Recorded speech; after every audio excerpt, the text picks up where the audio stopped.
La yaskhar qaumun min qaum. Jangan gunakan lisanmu untuk mencela orang lain.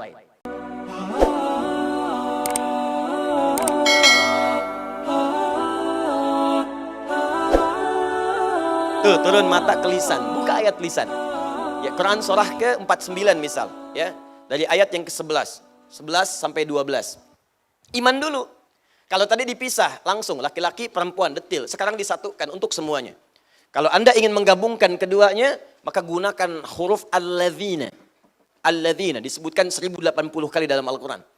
Ya, alladzina ismun mausulun yadullu ala al-'amiyatil jama'. Ya, isim mausul konjungsi huruf yang menunjuk pada objek keseluruhan tanpa kecuali. Nggak ada batas. Laki-laki, perempuan, besar, kecil, tua, muda. Makanya kalau sudah ada alladzina, sudah mencakup laki-laki dan perempuan.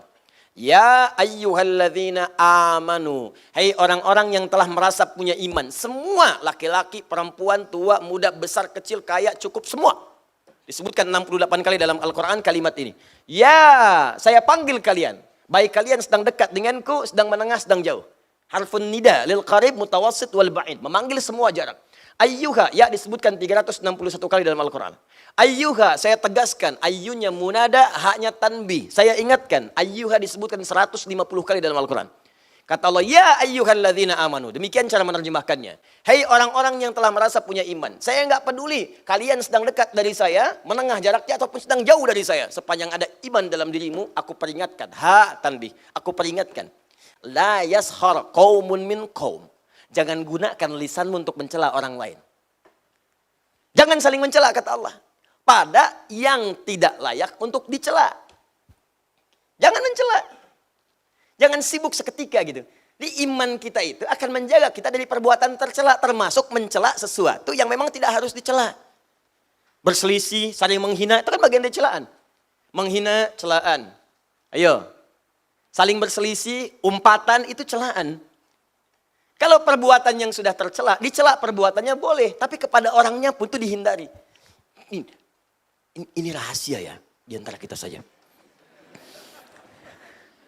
Itu saking istimewanya Al-Quran.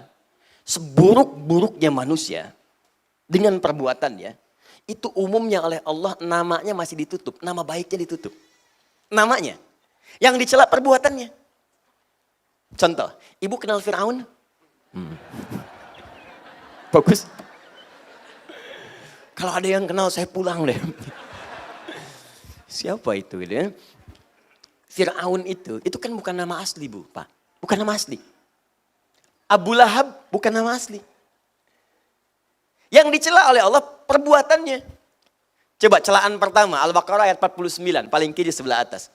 Wa idz najjaynakum min ali fir'auna yasumunakum su'al 'adzab yudzabbihuna abna'akum wa yastahyuna nisa'akum. Tuh. Dan pahami, dalami, teliti, ingat-ingat dengan baik. Ketika kami selamatkan kalian dari kekejaman Fir'aun dan bala tentaranya. Dan dari pasukannya. Fir'aun itu gelarnya yang disebutkan, bukan orangnya. Kemudian yang dicela perbuatannya. Yasumunakum su'al 'adzab. Yang menyiksa kalian dengan siksaan yang sangat dahsyat. Apa diantaranya? Yudzabbihuna abna'akum wa yastahyuna nisa'akum. Dia tugaskan algojo untuk mendampingi setiap perempuan yang sedang mengandung hamil. Begitu lahir laki-laki, banting ke tanah, sembelih di hadapan ibu yang baru melahirkan dia. Fir'aun. Fir'aun. Seburuk-buruknya Fir'aun itu, yang dicela perbuatannya, tapi namanya nggak pernah disebutkan. Kenapa? Karena boleh jadi nanti ada orang dengan nama yang serupa, tapi dengan perbuatan yang berbeda. Gak semua orang dengan nama itu bisa berbuat yang serupa. Ya, mohon maaf. Ada orang misalnya namanya Ali. Ada dua Ali. Ali satu, Ali dua. Ali yang ini misalnya pernah berbuat jelek. Ali yang ini misalnya pernah mencuri. Ali yang ini kan tidak. Ketika Anda celak dengan namanya Ali, maka Anda pun akan melibatkan celaan itu pada orang lain yang belum tentu mengerjakan perbuatan serupa. Itu indahnya Al-Quran. Jadi kalau ada orang berbuat salah, jangan orang yang dieksploitasi. Tapi perbuatannya yang diperbaiki. Makanya dalam hukum positif pun termasuk di Indonesia, kalau ada orang berbuat salah, pasti yang disebutkan inisialnya. Tersangka AM. Tuh. Ya, jarang kan menyebutkan nama orangnya? Ya, tersangka UMR. Ya kan? Tersangka misalnya HSI. Tersangka APB. Selalu inisialnya. Karena boleh jadi ketika disebutkan namanya, orang lain nanti akan teriak, oh nama saya itu. Jangan-jangan saya tersangka. Tidak. Paham ya? Jelas ya? Nah, maka Anda pun kalau membuat inisial-inisial termasuk dari Ustadz, cari inisial-inisial yang baik. Jangan sampai menyebutkan sebuah inisial yang menghasilkan nilai yang tidak baik di dalamnya. Kalau masih baik silahkan. Ya, Ustadz Abdus Somad, UAS, masih baik. Ustadz Bakhtiar Nasir, UBN, masih baik. Ya, Habib Rizik Syihab, HRS, masih baik. Ustadz Adi Hidayat, UAH, UAH, masih baik. Gak ada masalah. Ustadz Yahya Kusmayanto, Uya-Kuya, misalkan, nah itu ganti. Nah, itu nggak usah. Paham ya?